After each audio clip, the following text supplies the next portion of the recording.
Several of the wars have a specific time and a specific place where the turning point takes place. But the Civil War did have just that kind of a turning point. It was right here on Cemetery Ridge on around 3 o'clock in the afternoon on July 3rd, 1863. On the first day of the battle, the Confederates drove the Unions from the north and west through the town of Gettysburg and up onto this high ground.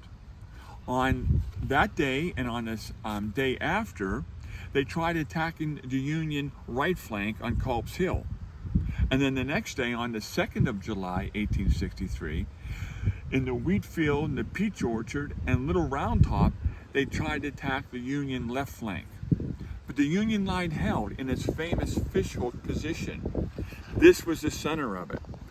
Across the way, about a mile where those trees are, General Lee massed his troops. He was a long way from home. He had long supply lines and he had less troops. So he had to play his risk cards.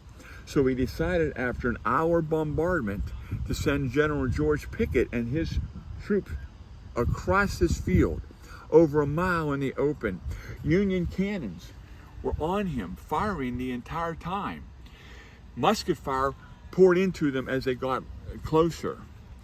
And they got about this close. Right about here, General George Armistead of one of Pickett's brigade generals, got to the point where he actually touched the Union cannon before he was felled by 3 Union bullets.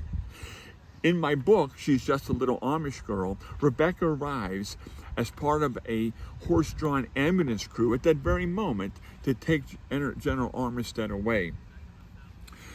It's because, as she looks out on this field, she realizes why both armies had been after the high ground. The carnage down in that valley from the Confederate charge was just plain sickening to her.